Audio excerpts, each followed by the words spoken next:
வாழ்க வையகம், வாழ்க வையகம், வாழ்க வளமுடன். இது கனடா ஸ்கை யோகா மன்றத்தின் வாராந்த சிறப்பு சிந்தனை உரை நிகழ்ச்சி. இன்றைய நிகழ்ச்சிக்கு இணையதளம் வாயிலாக வருகை தந்துள்ள அனைத்து வேதாத்திரிய அன்புள்ளங்களையும் வாழ்க வளமுடன் என்று வாழ்த்தி வணங்குகின்றோம். இன்று நமக்கு சிறப்பு சிந்தனை உரை வழங்க நம்முடன் இணைந்திருப்பது முதுநிலை பேராசிரியர் பழனிசாமி ஐயா அவர்கள். பேராசிரியர் பழனிசாமி ஐயாவுக்கு இந்த மன்றத்திலே அறிமுகம் தேவையில்லை. ஐயா கடந்த பல மாதங்களாக பல தொடர் சிந்தனை உரைகளை நமக்கு வழங்கி வருகின்றார்கள். அந்த வகையிலே வாழ்வியல் என்ற ஒரு சிறந்த தலைப்பிலே பல மாதங்களாக இந்த தொடர் சிந்தனை உரை இடம்பெற வருகின்றது. அதன் பாகம் 53 என்று கடந்த சில வாரங்களாக தவம் பற்றிய பல விளக்கங்களை ஐயா நமக்கு வழங்கி வருகின்றார்கள். அந்த வகையிலே இன்று தொடர்ச்சியாக பஞ்சேந்திரிய தவத்தின் அடுத்த அமர்வு இடம்பெறும். இப்பொழுது ஐயாவை இன்றைய சிந்தனை உரையை ஆரம்பிக்குமாறு கனடா ஸ்கை யோகா மன்றத்தின் சார்பிலே பணிவன்புடன் கொண்டிருக்கின்றோம். வாழ்க வளமுடன் ஐயா. வாழ்க வளமுடன் ஐயா. வாழ்க வையகம், வாழ்க வையகம், வாழ்க வளமுடன். குரு வாழ்க, குருவே துணை. சிந்தனையை உடல் நலத்தை சீர் அமைத்து உய்வித்த குருவே வாழ்க. வாழ்க வளமுடன், வாழ்க வளமுடன், வாழ்க வையகம். கனடா ஸ்கை யோகா அறக்கட்டளையை சிறப்பாக நடத்தி வருகின்ற ஆன்மீக அன்பு உள்ளங்கள், குறிப்பாக பேராசிரியர் முனைவர் சிவசங்கர் ஐயா அவர்கள் மற்றும் இந்த நிகழ்ச்சியில் கலந்துள்ள அன்பர்கள் அனைவருக்கும் அருட்தந்தை வேதாத்ரி மகர்ஷி அவர்கள் சார்பாக வாழ்க வளமுடன் என்ற வாழ்த்துக்களையும் எனது அன்பு கலந்த பணிவான வணக்கத்தையும் சமர்ப்பித்து, வாழ்வியல் வேதாத்திரிய தொடர் சிந்தனையின் 53ஆம் பாகத்தில் பஞ்சேந்திரிய தவத்தை பற்றி 3ஆம் அமர்வாக மேலும் சில கருத்துக்களை நாம் பகிர்ந்து கொள்ள இருக்கின்றோம். உயிரின வரலாற்றில் மிக அற்புதமான, உன்னதமான, முழுமையான பரிணாமம் மனிதன். குறையே இல்லாத ஜீவன் மனிதர்கள் என்பதை மறந்து போனதால் பொருள், புகழ், செல்வாக்கு, புலன் இன்பம் என்ற 4 அம்சங்களிலேயே லட்சக்கணக்கான ஆண்டுகளாக மனித குலம் சிக்கி தவித்துக் கொண்டிருக்கிறது. இதிலிருந்து மீள்கின்ற வழியை மகான்கள் அவ்வப்போது தோன்றி நமக்கு கற்றுத்தந்தாலும் அதில் வெற்றி பெற முடியாமல் தவித்துக் கொண்டிருக்கின்றோம். காரணம் என்ன என்றால், உண்மையான வாழ்க்கை பயணத்தை தவிர்த்து பொருள் சார்ந்த வாழ்க்கையிலேயே நமக்கு பல கருத்துக்கள் திணிக்கப்பட்டு விட்டன. பகவத்கீதையிலே ஒரு அற்புதமான ஸ்லோகம் உண்டு. பண்டிதன் எதை பிரமாணம் ஆக்குகிறானோ அதையே மக்கள் நம்புகிறார்கள். இன்றைக்கு கடவுளை பற்றி விளக்கம் சொல்ல வேண்டிய பொறுப்புடையவர்கள் உண்மையான தெய்வத்தை அறிவதற்கான பாதையை நமக்கு போதிப்பது இல்லை. அதற்கு தடையாக உள்ள பந்தம், பற்று, பாசம் போன்றவர்களிலே அளவுக்கு அதிகமாக மூழ்கி விடாமல் அதை உடலளவிலே தொடர்பு கொண்டு மனதளவிலே கொஞ்சம் பற்றற்று இருக்க வேண்டும் என்ற கருத்தையும் நமக்கு வலியுறுத்துவது இல்லை. இதன் காரணமாக ஒரு சிலர் மகான்கள் மூலமாக இந்த உண்மையை புரிந்து கொண்டாலும் கூட வாழ்க்கையே பழக்கத்திற்கும் விளக்கத்திற்கும் இடையில் ஒரு பெரும் போராட்டமாகத்தான் இருக்கிறதே தவிர, குரு காட்டிய பாதையிலே நான் வெற்றி பெற்று விட்டேன் என்று சொல்லக்கூடிய அன்பர்கள் மிக மிக குறைவுதான். அதனால் தவம் இயற்ற வேண்டும் என்று அமர்ந்தாலும் கூட கைகளை கோர்த்து கண்களை மூடி உடல் அசைவற்று அமர்ந்து விட்டாலும் கூட மனம் நிற்பதில்லையே. அப்படி எங்கெல்லாம் இந்த மனம் சிதறிக் கொண்டிருக்கிறது என்று எண்ணங்களை ஆராய்ந்து பார்க்கின்ற போது, எவையெல்லாம் மனதிற்கு பிடித்தமாக உள்ளதோ அவற்றையே தொடர்ந்து நாடி ஓடிக்கொண்டிருக்கிறது. அதிலே நிறைவு பெறுகிறதா என்றால் அதுவும் இல்லை.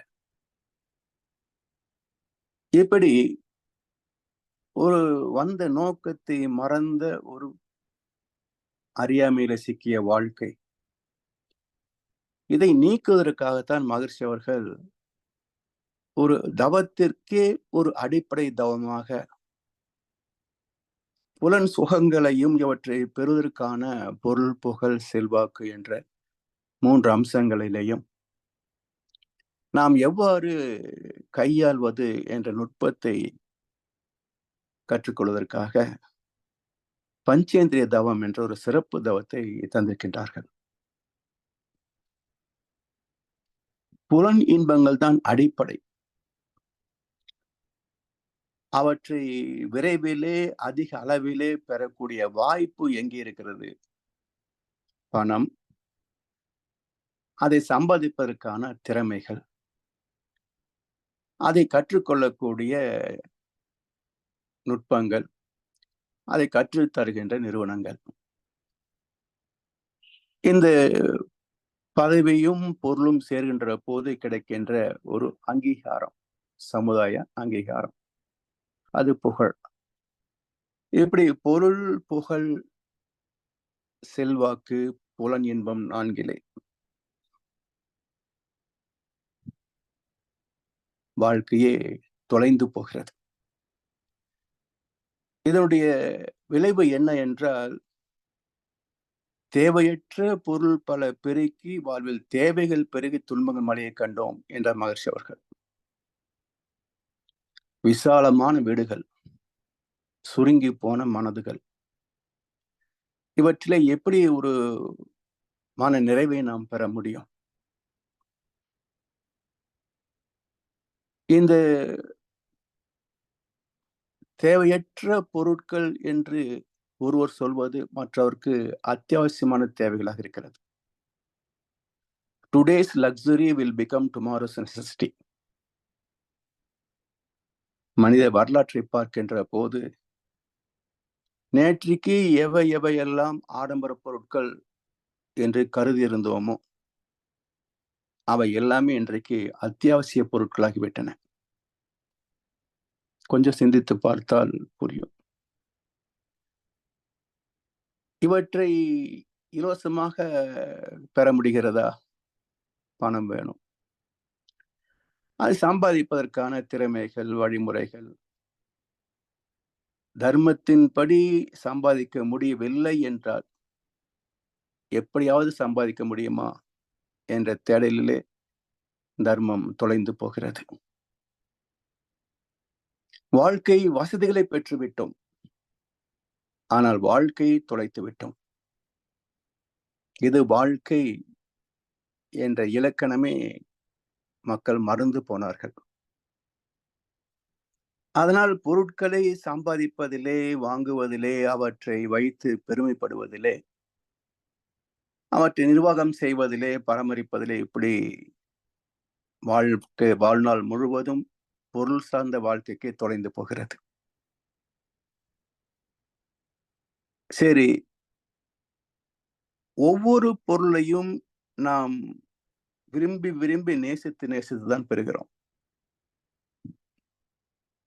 அது கடைசி வரைக்கும் இருக்கிறதா? அடைய முடியா பொருளின் மீது ஆசை தீராது, அபிமானம் மாறாது. அடைந்து துய்த்த பிறகு இவ்வளவுதானா என்று எண்ண வைத்து அதற்கு அடுத்த கட்டத்திலே மனம் தாவிவிடும். இதுதான் மனிதன் இயல்பு. காரணம் என்ன என்றால், இந்த மனம் நேசிக்கின்ற, எதிர்பார்க்கின்ற சுகம் என்பது பேரின்பம். அது எங்கே, எப்படி, எவ்வாறு கிடைக்கும் என்ற வழிவகைகள் நமக்கு தெரியாத காரணத்தினால உடல் சார்ந்த சுகங்களிலேயே மனதை செலுத்தி செலுத்தி அதை போக்கு காட்டிக் கொண்டிருக்கின்றோம். அதுவும் புதிய புதிய பொருட்களை, உறவுகளை ரசிக்கிறது, தூய்க்கிறது, நேசிக்கிறது. சில நாட்களில் சலித்தும் போகிறது. இதைவிட சிறப்பான ஒன்று, இதைவிட பெரிதான ஒன்று, இதைவிட அழகான ஒன்று, இதைவிட இளமையான ஒன்று கிடைக்காதா என்று தேட ஆரம்பித்து விடுகிறது. இந்த தேடல் எங்கே நிறைவு பெற்றது? தேடுங்கள் கிடைக்கும் என்றார், தனக்குள்ளே பெரும் புதையல் இருக்க கண்டோர் என்பார் மகர்ஷி ஒரு இடத்துல. தேடுவதை நிறுத்துங்கள், தேடுவது கிடைக்கும் என்கிறார் ஓஷோ. எதை தேடுகின்றோமோ அது எங்கே கிடைக்கும்? The beauty of nature is all around. The beauty of nature is all around. But the secret of nature is only within you. So மனம் தேடுகின்ற பேரின்பம் வெளியே கிடையாது, உறவுகளிலே, பொருட்களிலே, வெளி உலகத்திலே கிடையாது, கிடைக்காது. அது தேடுகின்ற சுகம் நமக்குள்ளேயே தான் இருக்கிறது. அது தெரியாத போது வெளி உலகத்திலேயே தான் தேடிக்கொண்டே இருப்போம். அதைத்தான் அரசியல், மதவாதம், பொருளாதாரம் நமக்கு திரும்ப திரும்ப வலியுறுத்தி கொண்டே இருக்கின்றன. யாரும் அமைதியாக உன்னுள் உன்னை தேடு என்று சொல்வது இல்ல நடைமுறை வாழ்க்கையிலே, சமுதாய வாழ்க்கையில. இந்த சமுதாய திணிவின் காரணமாகத்தான் நம்முடைய மனம் எப்போதும் பொருள் வயப்பட்ட வாழ்க்கையிலேயே ஓடிக்கொண்டிருக்கிறதே தவிர, தான் தேடுகின்ற மன நிறைவு என்பது தன்னுள்ளே இருக்கிறது என்பது அதற்கு இன்னும் தெரியவில்லை. உடலுக்கு எல்லை உண்டு, ஆனா மனதுக்கு எல்லை உண்டா? All the 5 senses are with limited capacity, but the 6th sense, mind, alone with unlimited capacity. So mind cannot be satisfied. இந்த உடலின் ஐம்புலன்களும் அளவு முறை என்ற விதிக்கு உட்பட்டவை. ஆனால் மனதிற்கோ எல்லை கிடையாது. அதனால் மனதை எந்த வகையிலையும் திருப்திப்படுத்த முடியவில்லை. அடிப்படையில் இந்த உண்மையை திரும்ப திரும்ப நினைத்து நினைத்து நினைத்து இதை ஏற்றுக்கொண்டால்தான் மனதை அதன் இயல்பான ஓட்டத்திலிருந்து திருப்பி உள்நோக்கி பயணிக்க முடியும். மனம் திரும்புங்கள், பரலோக ராஜ்யம் சமீபித்திருக்கிறது. எந்த பேரின்பத்தை தேடுகிறாயோ மனமே, அது உனக்குள்ளேயே இருக்கிறது, இன்ப ஊற்றாக நிறைந்திருக்கிறது. உள்ளத்தின் உள்ளே உள்ள பல தீர்த்தங்கள், திரும்பிப்பார். இங்கேயே அற்புதமான ஆனந்த தெய்வீக குளியலை அனுபவிக்கலாம்.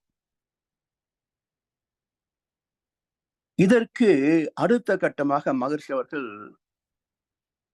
ஏன் இதிலே நாட்டம் வருகிறது, இன்பம் இருக்கிறது, சரி, இந்த இன்பம் என்பது என்ன? சுகம் என்று எதை நீ இலக்கணம் காண்கிறாய் என்று ஒரு கேள்வி எழுப்பி நம்முடைய உடலுக்குள் இருக்கின்ற ஜீவகாந்தத்தின் செலவும் தன்மாற்றமுமே சுகபோகங்கள். Conversion and consumption of biomagnetism is perception. ஜீவகாந்தத்தின் செலவும் தன்மாற்றமுமே அனுபவங்கள். இதற்கு மகர்ஷி அவர்கள் நகைச்சுவையாக ஒரு உதாரணம் பேசுவார்கள். தெருவிலே ஒரு நாய், அது அந்த தெரு ஓரத்திலே ஒரு காய்ந்து போன எலும்பு துண்டை காண்கிறது. உடனே அந்த எலும்பு துண்டை கவ்வி தொடர்ந்து அது மென்று கொண்டே இருக்கிறது. அந்த காய்ந்து போன எலும்பின் கூர் நுனிகள் அதனுடைய வாயின் உட்புறத்திலே குத்தி ரத்தம் வெளிப்படுகிறது. நாய் நினைக்கிறது அந்த எலும்பு துண்டிலிருந்து தான் ரத்தம் வருகிறது என்று நினைத்து தொடர்ந்து கடித்து கடித்து கடித்து தன் வாயையே புண்ணாக்கிக் கொள்கிறது. இதே போலத்தான் மகான்கள் நம்முடைய வாழ்க்கையை வேடிக்கை பார்க்கிறார்கள். என்ன புலன் சுகங்களிலே இப்படி அடிமைப்பட்டு கிடக்கிறார்களே, அதில் என்ன இருக்கிறது? இவனுடைய ஜீவகாந்தத்தின் செலவும் தன்மாற்றமும் தான் இன்ப துன்பங்கள். இந்த இயற்கை ரகசியத்தை புரிந்து கொள்ளாமல் சுக துக்கங்கள் வெளியே இருப்பதாக எண்ணிக்கொண்டு தொடர்ந்து பொருள், புகழ், செல்வாக்கு, புலன் சுகங்கள், அதற்கான அனுபவ பொருட்கள் என்று ஓடிக்கொண்டிருக்கின்றார்களே. இந்த அறியாமையிலிருந்து இவங்க எப்போ விடுபடுவார்கள் என்று மகான்கள் நம்மை வேடிக்கை பார்க்கிறார்கள்.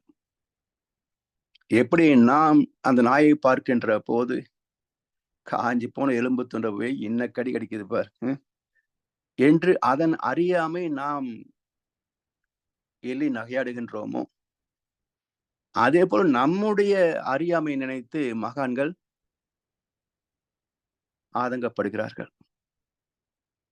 அவர்கள் நம்மை நகையாட மாட்டார்கள், ஆதங்கப்படுவார்கள். இப்படி போய் கெட்டு போறாங்களே என்று கருணையின் காரணமாக ஆதங்கப்படுவார்கள்.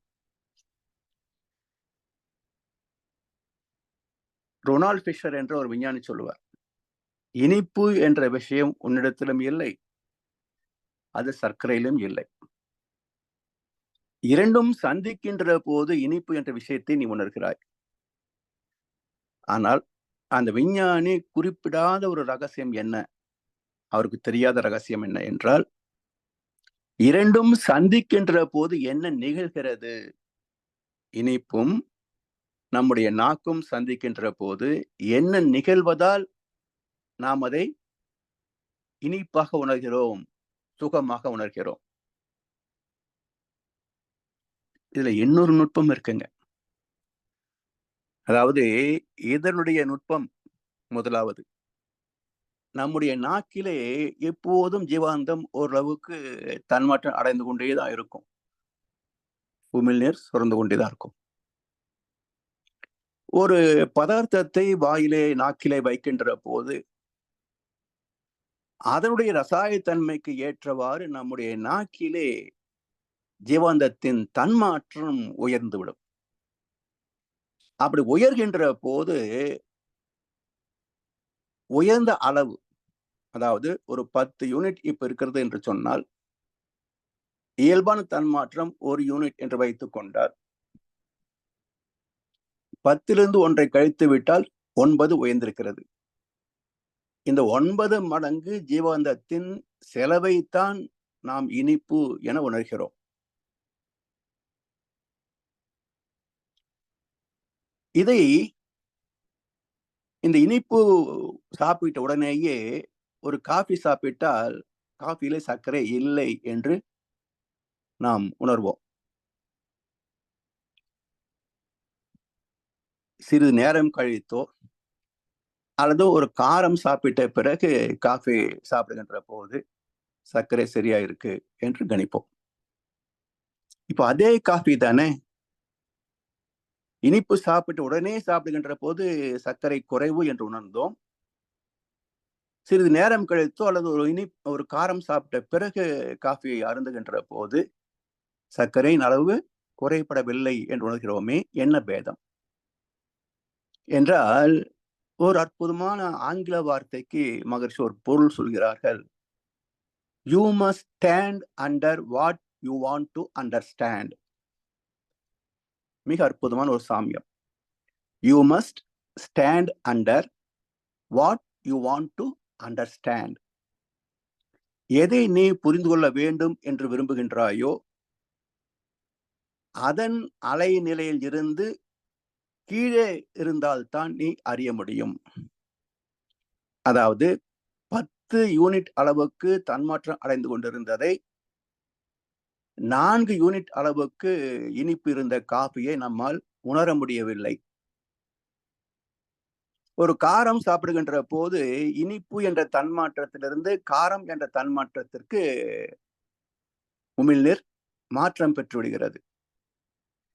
அதன் பிறகு காஃபி அருந்துகின்ற போது மீண்டும் அது அந்த காரத்திலிருந்து காஃபியுடைய 4 யூனிட்டுக்கு உயர்கின்ற போது மீண்டும் அந்த இனிப்பை நாம் உணர்கின்றோம். அப்போ எழுச்சி பெற்ற அளவுதான் உணர்வு பெற முடியுமே தவிர கீழே இறங்குகின்ற போது உணர முடியாது. So there is no upper stand, only understand. கீழே நுணுகி நின்றால் தான் அறிய முடியும்.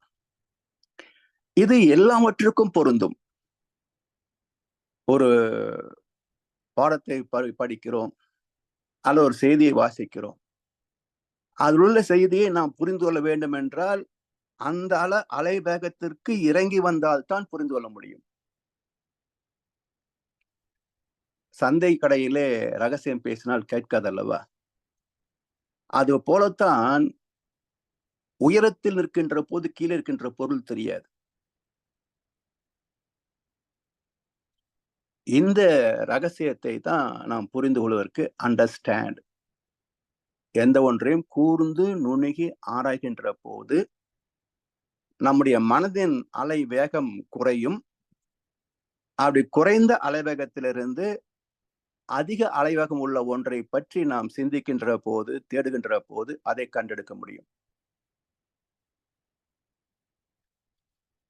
அப்படி எந்த சுகத்தை நாம் விரும்புகின்றோமோ அவருடைய ரகசியத்தை நாம் புரிந்து கொள்ள வேண்டும் என்றால் அந்த அனுபவத்திலே நாம் கொஞ்சம் நுணுகி ஆராய்ந்து பார்க்க வேண்டும்.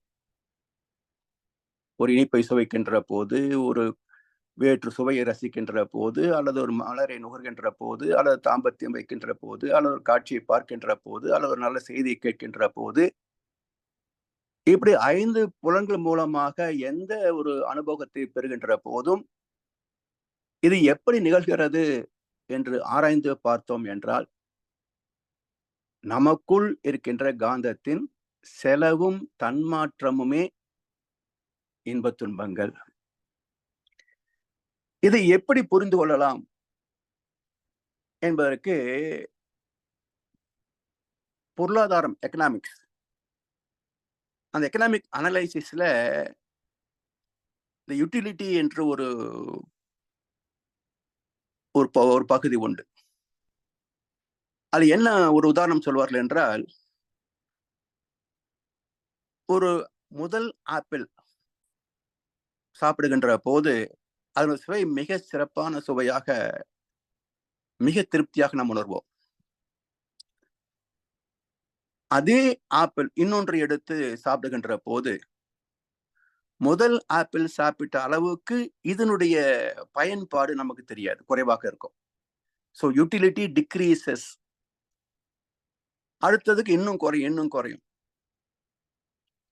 இப்ப இன்னும் சொல்ல போனா நம்ம இனிப்பு எடுத்துக்கொள்ளுங்களேன். ரொம்ப பிடிக்கும் மைசூர்பா. முதல் துண்டு சாப்பிடுகின்ற போது அவ்வளவு சுகத்தை நான் தூக்கிறேன். 2ஆம் துண்டு சாப்பிடுகிற போது குறைகிறது. 3ஆம் துண்டு இன்னும் குறைகிறது. 4வது துண்டை கையில் எடுக்கின்ற போது வேண்டாமே என்கிறது நாக்கும் வயிறும். வற்புறுத்தி சாப்பிட்டால் அத்தனையுமே வாந்தியாக வெளிவந்துவிடும். அப்ப நேசித்த ஒன்றே வெறுப்புக்கு ஆளாவது ஏன்? சாப்பிடுவதற்கு முன்பு இருந்த நேசிப்பு, முதல் துண்டை சுவைக்கின்ற போது இருந்த நேசிப்பு, 4வது துண்டிலே அது வெறுப்பாக, கசப்பாக வாந்தி எடுத்தது ஏன்? இதற்கு மகர்ஷி அவர்கள் எளிமையா உதாரணம் சொல்லுவார். நம்ம வீடுகளில் எல்லாம் மேல் தொட்டி வைத்திருக்கிறோம். இந்தியாவில எல்லாம் அவங்க வீட்டுல ஒரு மேல் தொட்டி வச்சிருப்பாங்க, ஓவர் டேங்க். அதனுடைய குழாய் இணைப்பு எல்லா அறைகளிலும் நமக்கு தண்ணீர் விநியோகம் கிடைக்கும். மேல் தொட்டி முழுமையாக நிறைந்திருக்கின்ற போது நாம் குழாயை திருப்பினால் உடனே தண்ணீர் மிக விரைவாக வெளியே வரும். அதுல அரை தொட்டி நீர் தான் இருக்கிறது என்று சொன்னால் இந்த வேகம் குறைவாகத்தான் இருக்கும். அது இன்னும் குறைந்து கால் தொட்டி இன்னும் குறைந்து இருக்கின்றது என்றால் மிக மெதுவாகத்தான் நீர் வெளிவரும். இதே போல முதல் துண்டு மைசூர்பா நான் நாக்கிலே வைத்த போது என் உடலில் இருந்த 100 யூனிட் ஜீவாந்தமும் அந்த இனிப்பின் மீது குவிந்த போது அதில் நான் உச்சகட்டமான மகிழ்ச்சியை துய்த்தேன். இப்ப அந்த துய்த்த போது செலவாக இருக்கும் இல்லையா? ஜீவாந்தம் செலவும் தன்மாற்றம் ஆகித்தானே துய்க்கிறேன். ஒரு 5 யூனிட் குறைந்து விட்டது என்று வைத்துக் கொள்வோம். அப்ப 100 இருந்த போது நான் சுவைத்த இன்டென்சிட்டி திணிவுக்கும் இப்போ 95 வந்த பிறகு நான் பெறக்கூடிய இன்டென்சிட்டி திணிவுக்கும் பேதம் இருக்கு இல்லையா? இதே போல 50 யூனிட் வந்து விட்டால் அது உணவே மனம் ஏற்றுக்கொள்ளாது. வற்புறுத்தி உள்ளே திணித்தாலும் அது வாந்தியாக வெளியே தள்ளிவிடும். சரி, இதுல இன்னொரு ரகசியம் இருக்கிறது. ஏற்கனவே சொன்னேன் 2 ரகசியங்கள். ஒன்று இது, இன்னொன்று என்ன? இப்போ இனிப்பை நாக்கிலே வைத்தேன், சுவை இனிப்பாக இருக்கிறது. இதனுடைய காரணம் என்ன? ஜீவாந்தத்தின் செலவும் தன்மாற்றமும். சரி, அதாவது நாவில் இருக்கின்ற உமிழ் நீரும் அந்த பதார்த்தத்தின் சுவையும் எனக்கு இனிப்பு என்ற ஒரு சுகத்தை தந்தது. இது ஒரு டைப் ஆஃப் கன்வர்ஷன். இப்ப அடுத்த ஒரு கேள்வி பாருங்க. இனிப்பை சாப்பிடுகின்ற போது முகத்தில் மகிழ்ச்சி தோன்றுகிறது. ஒரு கசப்பை நாக்கிலே வைக்கின்ற போது முகத்திலே ஒரு சுளிப்பு தோன்றுகிறது. இதை ஏன்? நாக்கிலே தன்மாற்றமானதற்கு இனிப்பு கசப்பு விளைவாக வந்தது. முகத்தில் மகிழ்ச்சி சுழற்சி என்ற தோன்றுவதற்கு காரணம் என்ன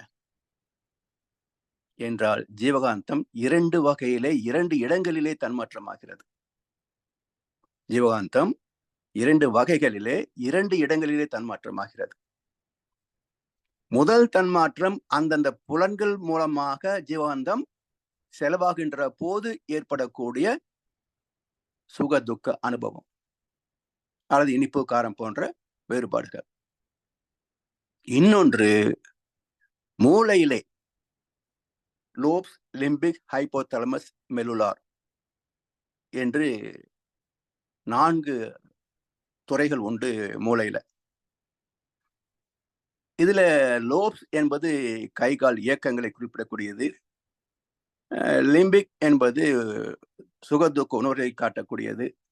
ஹைப்போதலமஸ் என்பது பல உணர்வுகளை காட்டக்கூடியது. லோப்ஸ் என்பது சிந்தனைக்கு ஆராய்ச்சிக்கு உரிய துறை. அப்போ இந்த இடத்திலே மூளையிலே ஜீவாந்தம் தன்மாற்றம் அடைகின்ற போது அது முகத்தில் மகிழ்ச்சியாகவும் சலிப்பாகவும் வெறுப்பாகவும் பிரதிபலிக்கிறது. எனவே 2 இடங்களில் ஜீவகாந்தம் தன்மாற்றம் அடைகிறது. இது ஏன் என்றால், இறைத்துகள் சுழகின்ற போது 2 இடங்களிலே தன்மாற்றமாகும், 2 வகையிலே தன்மாற்றமாகும். அது இப்போ இங்க வேண்டாம், சப்ஜெக்டுக்கு பொருந்தாத ஒன்று. சோ இப்போதைக்கு நமக்கு தெரிந்த ஒன்று, புலன் சுகங்களிலே நாம் ஈடுபடுகின்ற போது புலன்களில் செலவாகக்கூடிய தன்மாற்றம் அடையக்கூடிய ஜீவாந்தத்தின் விளைவை நாம் உணர்வுகளாக பெறுகிறோம். அவற்றின் வெளிப்பாட்டை மகிழ்ச்சி வெறுப்பு என முகத்தில் தோன்றுவதற்கு காரணம் மூளையில் இருக்கின்ற ஜீவாந்த சக்தி தன்மாற்றம் அடைவது. இப்போ இந்த தன்மாற்றம் என்பதை பார்த்தீங்கன்னா எல்லாமே உரசலிலே தான் சுகம். உரசலிலே தான் சுகம். தாம்பத்தியம் முதல் காதுகள் வழியாக இசை செய்திகளை கேட்கின்ற வரைக்கும் ஐம்புலன்களிலும் சுகத்திற்கான காரணம் உரசல் மட்டுமே. எப்படி? நாக்கிலே சுவை அரும்புகள் இருக்கின்றன. நாக்கு என்ன செய்கிறது? உள்ளே வைத்த உணவுப் பொருளை புரட்டி புரட்டி போடுகிறது. அது மென்று அரைத்து கூழாக்குகிறது.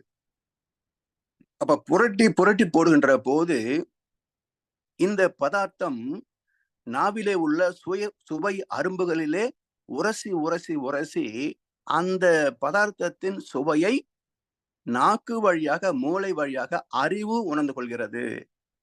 நாக்கு என்ற புலன் வழியாக மூளை என்ற உறுப்பு வழியாக அறிவே அறிகிறது. மூளை அறியறது இல்லை, அறிவுதான் அறியும். இதே போல 5 புலன்கள் வழியாக அப்போ செய்தியை கேட்கிறோம். அந்த ஒளி அலைகள் நம்முடைய காதில் இருக்கின்ற அந்த டயப்ரம், மெல்லிய ஒரு திரை இருக்கிறதுல, ஜவ்வு போன்ற ஒரு திரை, அதிலே உரசுகின்ற போது அந்த ஒளியின் உரசலை காதின் செவிப்பறை வழியாக மூளை வழியாக அறிவு அந்த செய்தியை அந்த ஓசையை உணர்ந்து கொள்கிறது, அறிந்து கொள்கிறது. இப்படி காந்தத்தின் தன்மாற்றமும் செலவுமேதான். புலன்கள் வழியாக மூளை வழியாக அறிவே அதை சுகமாக துக்கமாக அனுபவிக்கிறது. இதை புரிந்து கொள்கின்ற போது இப்ப எங்க இருக்கு இதெல்லாம்? வெளியிலையா? புற பொருட்களிலேயா? புற உறவுகளிலேயா? எல்லாமே ஒரு கேட்டலிஸ்ட். இப்போ தாம்பத்தியம் எடுத்துக்கொண்டாலும் கூட ஆண் பெண் இணைப்பு இன்றி சுகம் கிடையாது. அந்த இணைப்பிலே என்ன நிகழ்கிறது? ஒரு உரசல். அந்த உரசல் ஏற்படுத்துவதற்கு ஒரு துணை. ஆனால் சுகம் எங்கே உணரப்படுகிறது? உள்ளதானே? அப்ப நமக்குள் இருக்கின்ற ஜீவாந்தத்தை தன்மாற்றம் அடைய வைப்பதற்குத்தான் பொருள் தொடர்பும் மக்கள் தொடர்பும் அவசியம். அப்ப எல்லாமே ஒரு கிரியா ஊக்கிகள், ஒரு கேட்டலிஸ்ட். நமக்குள் இருக்கின்ற ஜீவாந்தத்தை தன்மாற்றம் அடைய வைத்து செலவு செய்ய வைத்து நமக்கு அனுபோகங்களை தருவதற்கான ஒரு கிரியா ஊக்கிகளே மனிதர்களும் பொருள்களும். இதை புரிந்து கொண்டால் இப்ப எங்க இருக்குங்க? எல்லாம் எனக்குள்ளேயே. இன்பம் துன்பம் அமைதி பேரின்பம் எல்லாம் எனக்குள்ளேயே, வெளியே எதுவுமே கிடையாது. வாழ்க்கை என்பதே நம்ம எவ்வளவு உயரம், எவ்வளவு அகலம், எவ்வளவு பருமன். இந்த உடலுக்கு என்ற ஒரு கியூபிக் எம்எம் ஒரு பரப்பளவை கண்டுபிடித்து விட்டோம் என்று சொன்னால் வாழ்க்கையே இந்த பரப்பளவிற்குள்ளதான் நடக்கிறது. வெளியே எதுவுமே கிடையாது. வெளியே ஒண்ணுமே கிடையாது. 3.25 ஏக்கர்ல பங்களா கட்டியிருக்கலாம். அதை பார்த்து ரசிப்பது கண்கள் வழியாகத்தானே. கண்கள் பார்க்கிறதா, மூளை வழியாக அறிவு பார்க்கிறதா? கண்ணாலே காண்பதெல்லாம் தலைவா, கண்களுக்கு சொந்தம் இல்லை. பேசியதே நான் இல்லை, கண்கள் தானே. நினைத்ததே நான் இல்லை, நெஞ்சம் தானே. சினிமா பாட்டு தான். ஆனா தத்துவம் எவ்வளவு பொருத்தமா இருக்கு பாருங்க. நினைத்ததே நான் இல்லை, நெஞ்சம் தானே, கருமையம் ஆத்மா. அங்கிருந்து வந்த அனுபவம் மூளையில மோத அது நினைவாக வெளிப்பட்டது. நானா நினைச்சேன்? நினைத்ததே நான் இல்லை, நெஞ்சம் தானே. பேசியதே நான் இல்லை, கண்கள் தானே. இப்படி எல்லாமே நம் இந்த ஒரு total square MM, cubic MM இந்த உடலின் கன பரிமாணத்திற்குள் நிகழ்பவைதான் அனைத்துமே தவிர இந்த உடலை தாண்டி எதுவுமே நம்மால் தூய்க்க முடியாது. எதுவுமே தூய்க்க முடியாது. எல்லாம் இந்த உடம்புக்குள் நடக்கின்ற நாடகம் தான். இதை புரிந்து கொள்வதற்காகத்தான் காந்த தத்துவத்தை பற்றிய தெளிவான அறிவு வேண்டும்.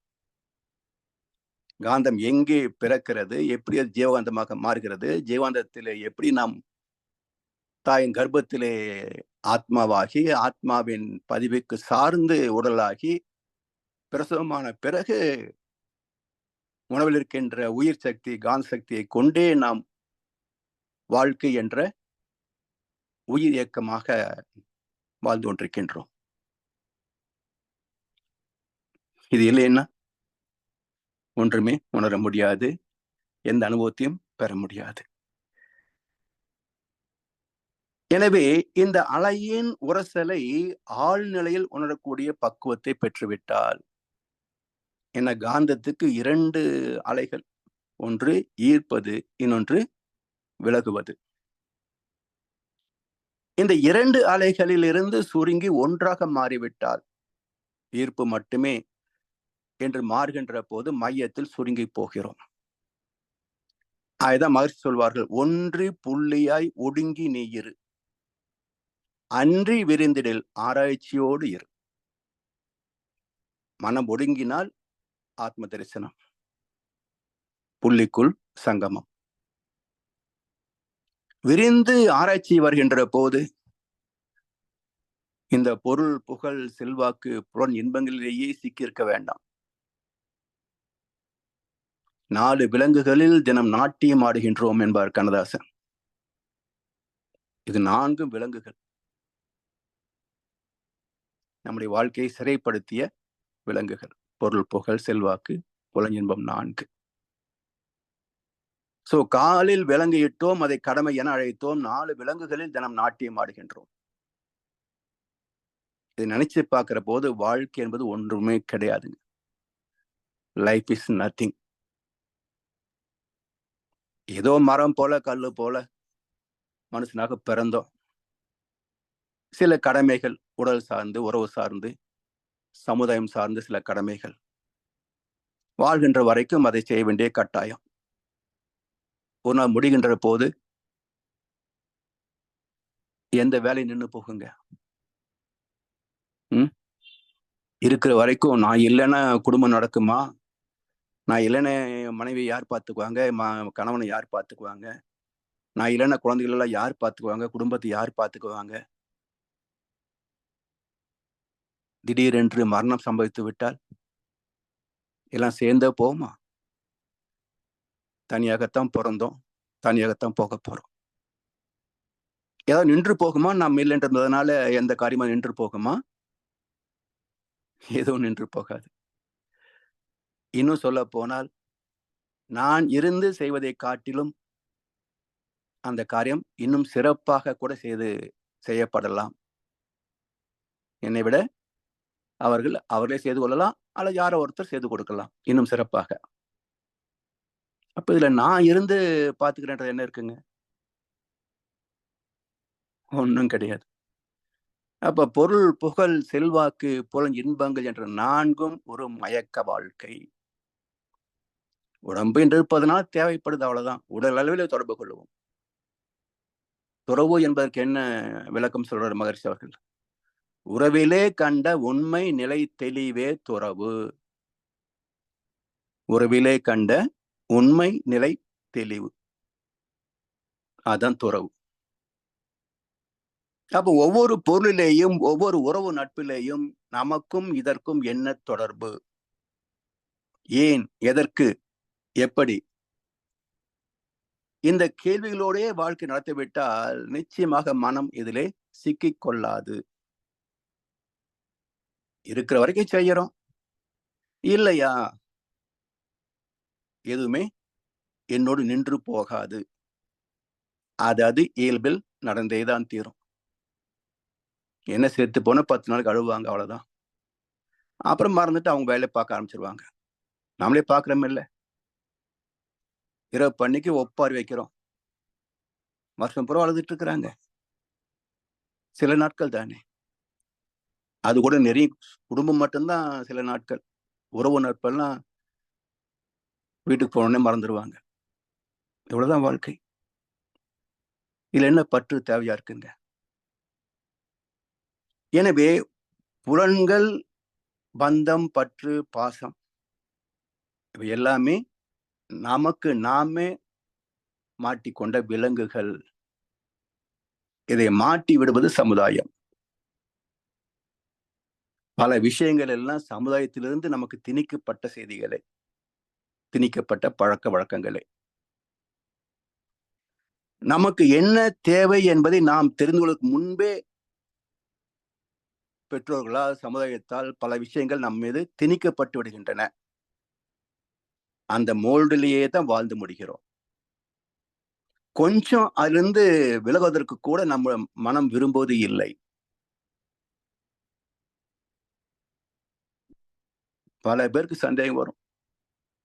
இப்படி எல்லாம் இருந்தா எப்படிங்க குடும்பத்துல பந்தம், பாசம் எல்லாம் எப்படிங்க வாழ்றது? நம்மளதுன்னு நினைக்கிறதுனால தானே எல்லா கடமையும் செய்யறோம். இல்லைன்னா எப்படி செய்ய முடியும்? ஏன் முடியாது? அதுக்கு பேர் தான் ஆன்மீகம். எதை முடியாது நினைக்கிறோமோ அதை சாதித்து காட்டுவது தானே ஆன்மீகம். எனவே கடமைகளை செய்ய வேண்டுமே தவிர நான் தான் என்ற பற்று இங்கே தேவையில்லை. அந்த பந்தம், பற்று தேவையில்லை. அதுக்காகத்தான் சில ஆலயங்களிலே மேலாடைக்கு அனுமதி கிடையாதுங்க. ஆண்கள் மேலாடை இன்றி தான் உள்ள வரணும். ஏன் ஆண்கள் மேலாடை அணிந்தால் என்ன குற்றம்? அதுல என்ன தெய்வ குத்தம் இருக்கு? அதுல கேட்டா எந்த பூசாரிக்கும் பதில் சொல்ல தெரியாது. அப்படித்தான், அதில் ஐதீகம் என்று மிரட்டுவர்களை தவிர பொருள் சொல்ல மாட்டாங்க. தெரிஞ்சதானே சொல்லுவாங்க.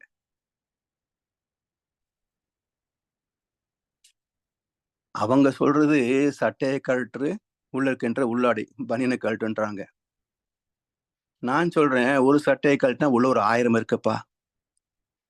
அந்த பனியனை கழட்டினா உள்ள ஒரு 2000 இருக்குது. நீ எந்த ஆடை கழட்ட சொல்ற? அவனுக்கு புரியாது. இப்படி கேட்டீங்கன்னா அவனுக்கு புரியாது. ஏன்? ஆணவம், கன்மம், மாயை, பந்தம், பற்று, பாசம் என்று 3 ஆடைகள் எனக்குள் இருக்கின்றன. ஒவ்வொரு ஆடையிலையும் ஆயிரக்கணக்கான அனுபவங்கள் இருக்கின்றன. எதை நீக்க சொல்கிறாய்? எதை நீக்க முடியும்? நீ நீக்கிவிட்டாயா? திறந்த மார்போடு இருந்தால் நீ ஞானியா? உன்னிடத்தில் ஆணவம், கன்மம், மாயை இல்லையா? பந்தம், பற்று, பாசம் இல்லையா? பூசாரியா, உங்களை தான் கேட்கிறேன். இல்லையா? அப்ப உள்ளே இருப்பதை நீக்க சொன்னால் வெளியே இருப்பதை நீக்கிக் கொண்டிருக்கிறார்கள். அதனால்தான் இறைவனை காண முடிவதில்லை. தெய்வத்தை அனுபவத்தில் உணர வேண்டும் என்றால் உனக்குள் இருக்கின்ற பந்தம், பற்று, பாசம் என்ற ஆடைகளை நீக்கிவிட்டு திறந்த மனதோடு வந்து ஆண்டவனை தரிசி. ஆண்டவன் உன்னை காண காத்துக் கொண்டிருக்கின்றான். முற்றும் கசந்ததென்று பற்றறுத்து வந்தவர்க்கு சுற்றம் என நின்றிருப்பான் ஒருவன். அவனை தொடர்ந்து சென்றால் அவன் தான் இறைவன். இந்த பக்குவம் இல்லாம இறைவனை உணர முடியாதுங்க. ஆன்மீகத்தில் தேர்ச்சி பெற முடியாது. அதனால்தான் மகர் சொல்வார்கள், கடவுளை உணராமல் வணங்க முடியாது. எல்லாம் சிலையை தான் கும்பிட்டு இருக்கிறாங்க. கடவுள் என்னன்னு யாருக்கும் தெரியாது. கடவுளை உணராமல் வணங்க முடியாது. அடுத்து சொல்ற பாருங்க, கடவுளை உணர்ந்தவன் வணங்க தேவையில்லை. ஏன்? தன்னை அர்ச்சிக்கத்தான் இருந்தானே. வெளி ஒரு அர்ச்சனை தேவையில்லை. தன்னை அர்ச்சிக்கத்தான் இருந்தானே. எனக்குள் தெய்வத்தை காண்கிறேன், தெய்வத்துக்குள் அனைத்தையும் காண்கின்றேன். இதுதானே விஸ்வரூப தரிசனம். எனவே இது போல ஒவ்வொரு அனுபவத்தையும் உணர்ந்துவிட்டால் ஆழ்நிலையை படிப்படியாக பயிற்சியின் மூலம் அடைய முடியும். அதற்கு 5 புலன்களை நாம் வசப்படுத்திவிட்டால் வாழ்க்கை ஆனந்தமாகும். 5 புலன்களில் சுக துக்கத்தை அனுபவிப்பது துவக்க நிலை, ஆரம்ப நிலை. துன்பத்தை தவிர்த்து இன்பத்தை மட்டுமே துய்ப்பது இரண்டாம் நிலை. அந்த இன்பத்தையும் கடந்து அமைதியில் லயிப்பது மூன்றாம் நிலை. அந்த அமைதியின் ஆழத்தில் சலிப்பில்லாத பேரின்பத்தில் கலப்பது உச்சநிலை, நான்காம் நிலை. எனவே துன்பத்தை தவிர்த்து இன்பத்தை துய்த்து அமைதியில் லயித்து பேரின்பத்தில் கலப்பதே வாழ்க்கையின் நிறைவு, ஆத்மாவின் முழுமை. அதற்கு மேல் இந்த மனம் எதையும் தேடாதுங்க. ஆத்ம தரிசனத்தை பெற்றுவிட்டால் அதன் பிறகு எதன் மீதும் இந்த மனம் நாட்டம் கொள்ளாது. ஏன்? அதன் பயணம் நிறைவு பெற்றுவிட்டது. எப்படி கடலிலிருந்து ஆவியாகி மேகங்களாக மிதந்து கனத்த கருமேகங்களாகி மழையாக பொழிந்து மலைகளிலே விழுந்து நீர் வீழ்ச்சியாக, அருவியாக, ஆறாக, ஓடையாக, குளமாக, குட்டையாக, ஏரியாக, கண்மாயாக, நதியாக, இப்படி பல அளவுகளில் பயணித்தாலும் இறுதியில் கடலில் சங்கமித்த பிறகு அந்த நீரின் பயணம் முடிந்து போகிறது. அதே போல சுத்த வெளியில் தொடங்கிய பயணம் பஞ்ச போதங்களில் பயணித்து ஜீவன்களிலே உயர்த்து மனிதனாக வாழ்ந்து கொண்டிருக்கிறது.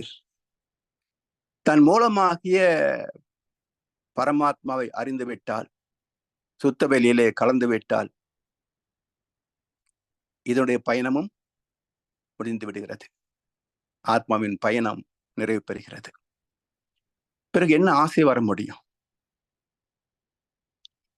எனவே கேட்க நினைக்காத மனம், ஆசைப்படாத மனம் எங்கே கிடைக்கும் என்றால்,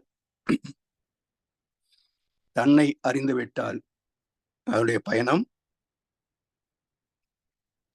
முடிந்துவிடும். எனவே எல்லையற்ற மன ஆற்றல் எல்லைக்கு உட்பட்ட புலன்களில் திருப்தி அடையவே அடையாது, என்றைக்கும், எதிலும், எப்போதைக்கும், எந்த பிறப்பிலும்.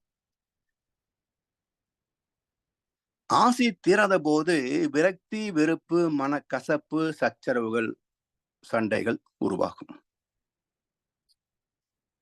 மனப்பக்குவம் அடைந்தால் மட்டுமே, ஆசைகளை சீரமைத்து எண்ணங்களை சீரமைத்து விட்டால் மட்டுமே சுகமான வாழ்க்கை உத்தரவாதம்.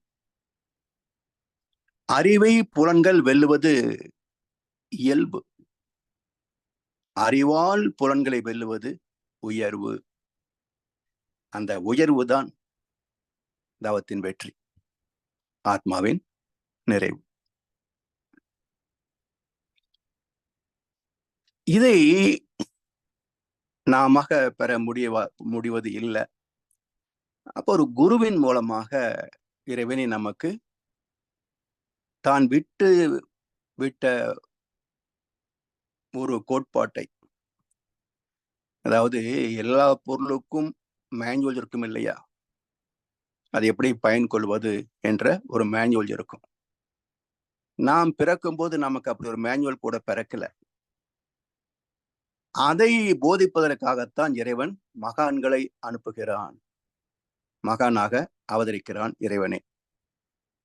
அந்த மகான்கள் வந்து பரிணாமத்தில் கிடைக்காத அந்த புரோச்சர், அந்த புக்லெட், அதுதான் வாழ்க்கை தத்துவம், ஆன்மீகம். அதை போதித்து இந்த உடம்பை இப்படி பயன் கொள்ள வேண்டும், இந்த மனதை இப்படி பயன் கொள்ள வேண்டும், இந்த வாழ்க்கையில் இப்படி நிறைவு பெற வேண்டும். இவை அனைத்திற்கும் அடிப்படை ஆத்ம தரிசனம், அதன் முழுமை தெய்வ தரிசனம், இதற்கு தேவை குரு தரிசனம் என்று எல்லாவற்றையும் நமக்கு போதிக்கின்ற குருவும் இறைவனே. அதை பக்தி மார்க்கத்தில் தட்சிணாமூர்த்தி தத்துவத்தை கொடுத்திருக்கிறாங்க. தட்சிணாமூர்த்தி தெற்கு நோக்கி அமர்ந்திருப்பார். தக்ஷ யக்ஞம் என்று கேள்விப்பட்டிருப்பீங்க.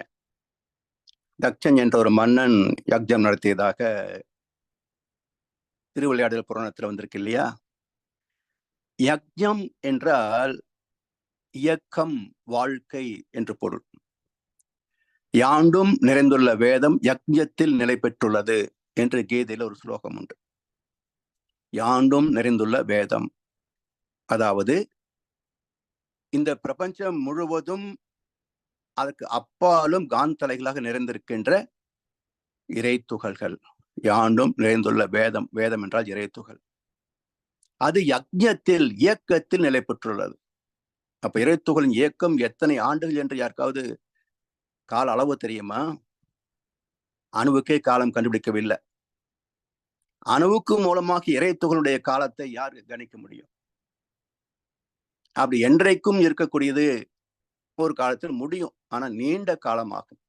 மனித அறிவுக்கும் விஞ்ஞான கணக்குக்கும் எட்டாத அளவுக்கு ஒரு நீண்ட ஆயுள் உள்ளது இறை துகள் இயக்கம். அதான் தக்ஷ யக்ஞம்.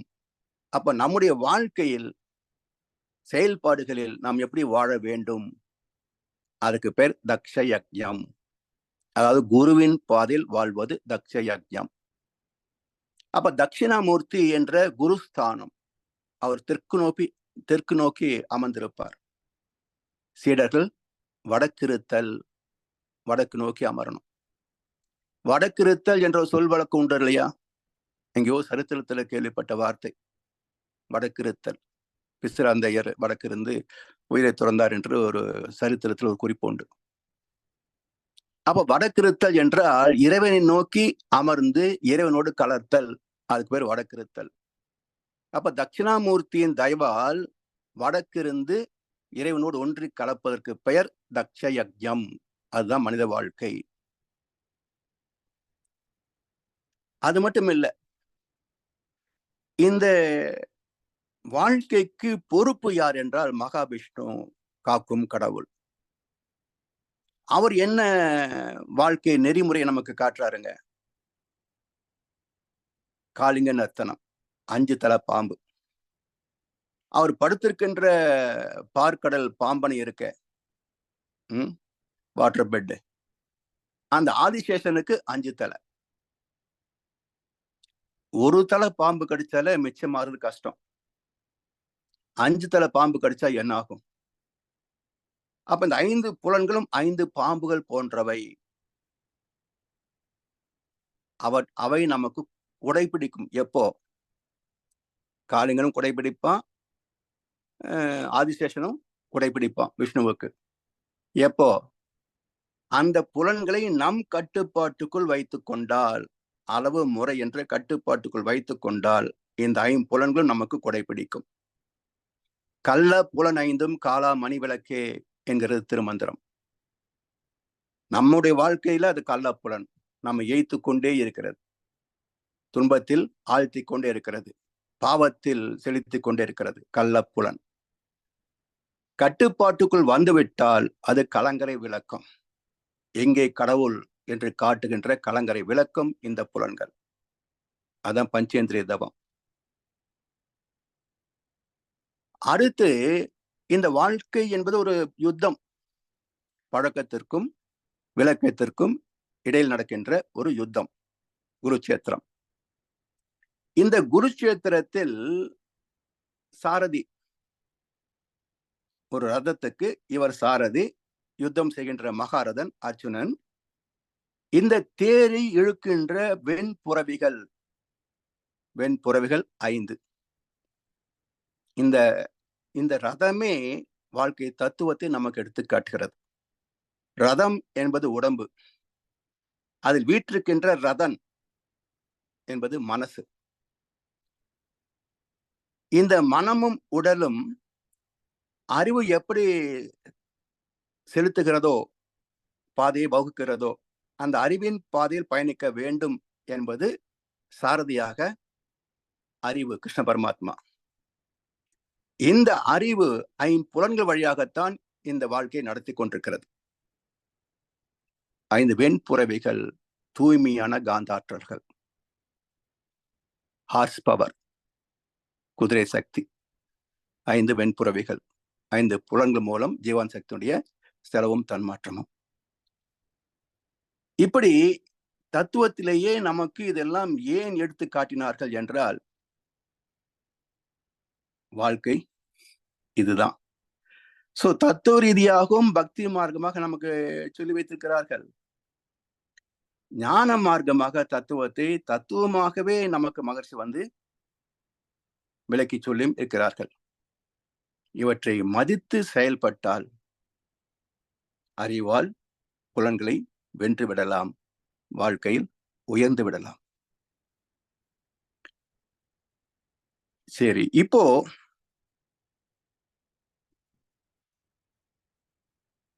பஞ்ச இந்திரியங்கள். இந்திரியம் என்றால் புலன்கள். சான்ஸ்கிரிட் வேர்ட் இந்திரியம். பஞ்ச இந்திரியம், ஐம்புலன்கள். இந்த ஐம்புலன்களிலே கூட உணர்புலன்கள், செயல் புலன்கள் என்று 2ஆ பிரிக்கலாம். மெய்வாய், கண்மூக்கு, செவை உணர்புலன்கள். கைகள், கால்கள், வாய், எருவாய், கருவாய் செயல் புலன்கள். அது கர்மேந்திரியம், இது ஞானேந்திரியம். இப்ப கர்மேந்திரியங்கள் உற்பத்திக்கான, வாழ்க்கை பராமரிப்புக்கான காரியங்களை பார்க்கும். அவற்றிலே நமக்கு சுக துக்கம் என்பதை அறிவது புலன்கள் தான். அதிகமா உழைத்தோம், டயர்டா இருக்கு, சோர்வா இருக்கு, எப்படி அறிகிறோம்? மனம் அதை அறிவிக்கிறது, உடல் செல்கள் அதை அறிவிக்கிறது, தோல் என்ற புலன் அறிவிக்கிறது. இப்படி 5 புலன்களிலேயும் அளவோடு முறையோடு பயன் கொள்ளக்கூடிய பக்குவத்தை பெற வேண்டும். இதை தவிர்த்து விட முடியாதுங்க. 5ம் அடக்கு அடக்கு என்பர் அறிவிலர். 5 புலன்களை நீ வென்று விட்டால் தான் ஞானம் பேசுறாங்களே பக்தி மார்க்கத்துல. அறிவு கட்டவங்கன்றாரு திருமூலர். 5ம் அடக்கு அடக்கு என்பர் அறிவிலர். 5ம் அடக்கிய அமரரும் அங்கு இல்லை. 5ம் அடக்கில் அசேதனமாம் என்றிட்டு 5ம் அடக்கா அறிவறிந்தேனே. அதை அளவு முறையோடு பயன் கொள்ள வேண்டும். இந்த சிற்றின்பத்தை புரிந்து கொள்ளாமல் பேரின்பத்தை புரிந்து கொள்ள முடியாது. இந்த 5 புலன்கள் மூலம் அனுபவிக்கிறமே சிற்றின்பங்கள். இந்த சிற்றின்பத்தை புரிந்து அதிலிருந்து மீண்டு வராமல் பேரின்பத்தை அறியவும் முடியாது, அனுபவிக்க முடியாது. இதை காமத்திலிருந்து கடவுளுக்கு சொல்வார்கள்.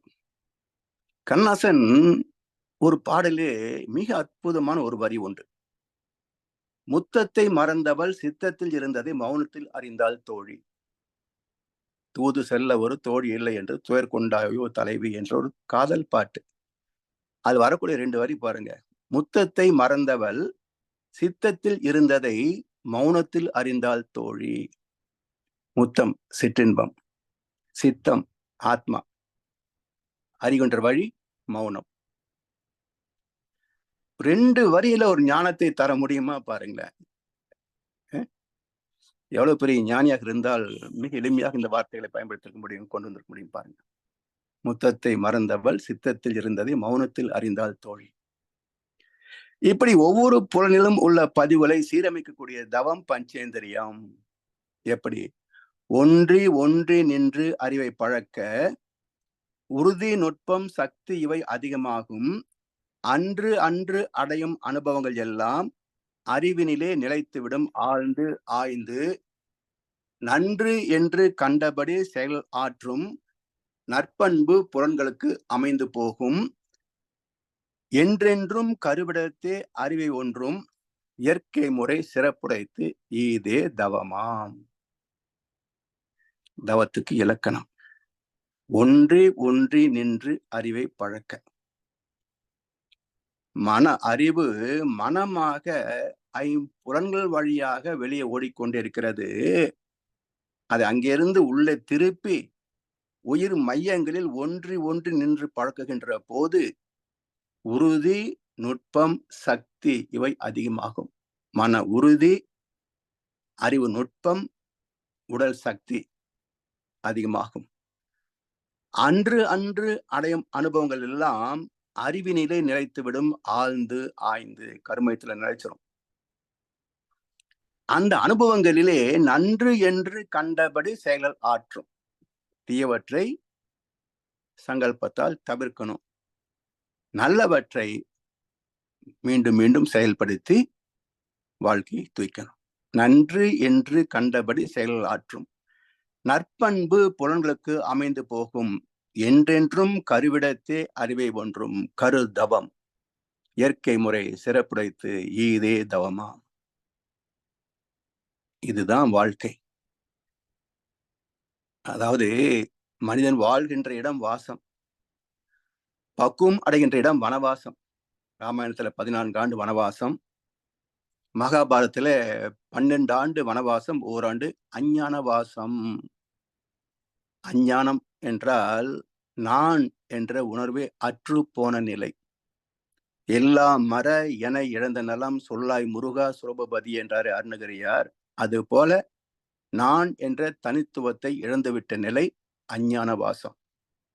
எனவே வாழ்கின்ற இடம் வாசம், பக்குவமடைகின்ற இடம் வனவாசம், ஞானம் பெருமிடம் அஞ்ஞான வாசம். அப்படி வருகின்ற போதுதான் ஒன்றையும் நினையாது தன்னையும் மறவாத பேரின்ப நிலையை அடைய முடியும்.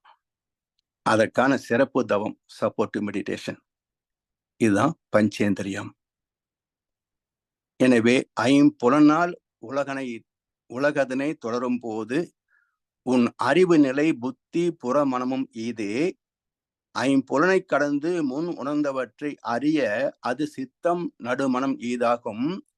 ஐம்புலனை அறிந்தவற்றை கடந்து நுண் அணுவால் அகங்காரம் அடிமனம் கான்.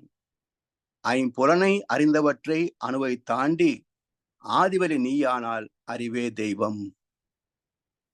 இதைத்தான் பைபிள் என்ன சொல்லுதுங்க? உன்னுடைய உடல் என்ற வீட்டுக்குள் பிரவேசித்து அரை கதவுகளை ஜன்னல்களை பூட்டி அந்தரங்கத்தில் பார்க்கின்ற அந்தரங்கத்தில் உன் பிதாவை நோக்கி ஜபம் பண்ணு. அப்போது அந்தரங்கத்தில் பார்க்கின்ற பிதா உனக்கு வெளியரங்கமாக பலனளிப்பார்.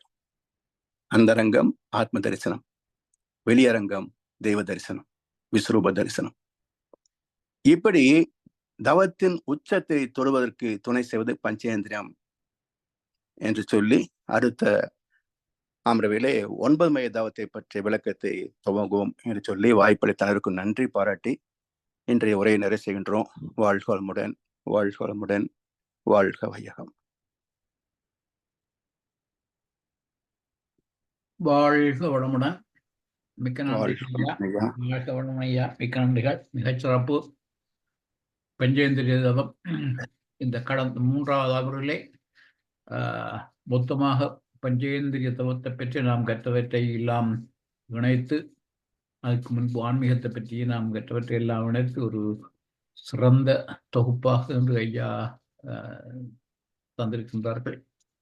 இதுவரை நடந்த வகுப்புகளை தவறவிட்டவர்கள் கூட இன்றைய வகுப்புக்கு வந்திருந்தால் பஞ்சேந்திரியத்தை பற்றிய தெளிவான விளக்கத்தை பெற்றிருப்பார்கள் என்று நம்புகிறேன். மிகச்சிறப்பையா. இப்பொழுது அன்பர்களுடைய கேள்வி பதில் பகுதிக்கு செல்வோம். ஐயாவிடம் உங்கள் கேள்விகளை கேட்க விரும்புபவர்கள் உங்கள் கைகளை உயர்த்தி கேட்கலாம்.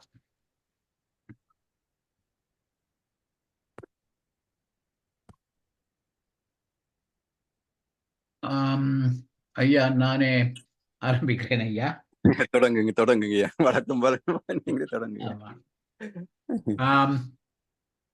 ஒரு கேள்வி ஐயா, நான் முன்பும் கேட்டேனோ தெரியாது.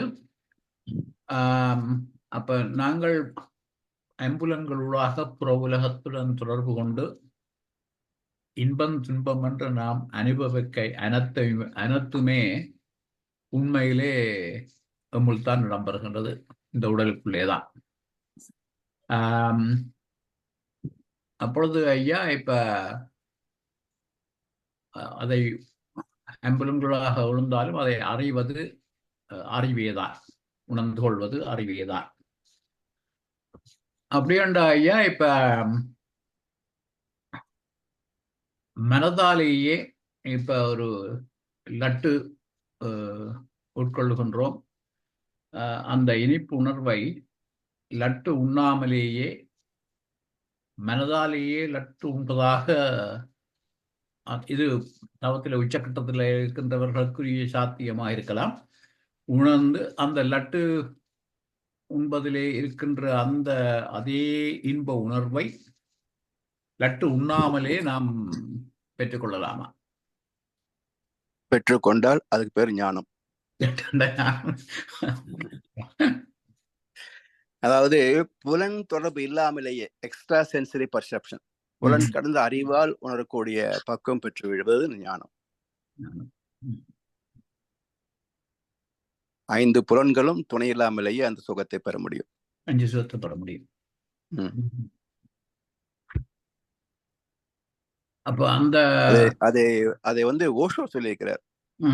ஆண் துணை இல்லாமலே பெண்ணும், பெண் துணை இல்லாமலேயே ஆணும் அந்த சிற்றின்பத்தை உணரக்கூடிய பக்குவத்தை பெறக்கூடிய வழி தவம். அதான் என்ன சொல்லுவாங்க, அந்த தவத்துக்கு, அந்த மார்க்கத்துக்கு பேரு தந்திரா. தந்திரா யோகான்னு சொல்லுவாங்க. அது அந்த குறிப்பிட்ட வயதிலேயே அந்த தந்திர பயிற்சிக்கு பெற்றுவிட்டால் நிச்சயமா அந்த ஞானத்தை பெறுவது மிக எளிது. ஏன்னா அது புலன் கடந்து எப்படி உணர்வது அப்படின்றது அது பயிற்சியாகவே அதுல கொடுக்குறாங்க தந்திர யோகால. மிக அற்புதம். பட் அது அந்த ஏஜ்லயே அது போய் சேரணும். அதுக்கு ஒரு 25-30 வயதுக்குள்ளேயே அதை கற்றுக்கொண்டு விட்டால் ஈஸியா ஞானம் பெற்று விடலாம். ஒன்றும் பெரிய பிரச்சனை இருக்கு. அதுதானே நான் கேட்க ஒழிக்கிட்டேன். அதை பற்றி தான் அந்த உதாரணத்தை குறிப்பிடாம நான் லட்டு குறிப்பிட்டேன். அப்படி என்றால் ஐயா, இப்ப இறை உணர்வு பெற வேண்டும் என்ற இது வருகின்ற போது மனதளவிலே அந்த பக்குவத்தை பெற்றுவிட்டால் தவம் எதுவுமே இல்லாது அவர்கள் அந்த இறை உணர்வோட வாழ்ந்து கொள்ளலாம். அப்படித்தானே? ஆமா. அந்த நிலை பெற்ற பிறகு தவம் என்று தனியா தேவையில்லை. வாழ்க்கையே ஒரு தவம் அப்படிம்பார் மகர்ஷி. அவர்கள் இப்ப அந்த ஜீவசமாதி அளவர்கள் போய் அந்த நிலையில அவர்களுக்கு உணவு எதுவுமே, இந்த உடல் மூலம் பெறுகின்ற எதுவுமே இல்லாமல் அது தேவையில்லைங்க. ஜீவசமாதி என்பது அது அவசியம் இல்லை. ஒரு காலத்துல அது அறிந்தோ அறியாமலேயோ ஜீவசமாதியில சித்தர்கள் அமர்ந்தாங்க. அது விரும்பி ஜீவசமாதி அடைந்தார்களா இல்ல முடியாமல் அப்படியே ஜீவசமாதியில நிலைத்து போனார்களான்னு தெரியாது. ஆனா மகர்ஷி இன்றைய காலத்திற்கு அது தேவையில்லை. ஏற்கனவே 18 பேர் இருக்கிறாங்க, அது போதும். நாம எல்லாம் ஒவ்வொருத்தருக்கும் சமாதி கட்டிட்டு அப்புறம் வரவங்களுக்கு இடமேங்க இல்லையா? அதனால அது தேவையில்லை அப்படின்ட்டு மகர்ஷி சொல்லுவாங்க. அது மட்டும் இல்லைங்க, அது அவ்வளவு எளிது கிடையாது. ஜீவசமாதி அடைவது அவ்வளவு எளிது கிடையாது. நன்றி ஐயா. என்ன ஒரு கருத்தொண்டை கூறி மற்றவர்களுடைய எதிர்பார்ப்போம். நீங்கள் இந்த எக்கனாமிக்ஸ் கொண்டு வந்தீர்கள் என்ற சிந்தனை வரையில நீங்கள் குறிப்பிட்ட அந்த கருத்தை தான் ஐயா அவர்கள் அதுக்கு ஒரு பேர் வைத்திருக்கிறார்கள், டிமினிஷிங் மார்ஜினல் யூட்டிலிட்டி என்று. Yes, law of diminishing utility. ஆமா. அந்த டிமினிஷிங் மார்ஜினல் யூட்டிலிட்டி இல்லாவிட்டால் இந்த என்டையர் எக்கனாமிக்ஸ் தியரியே கொலாப்ஸ் ஆகிடும் ஐயா.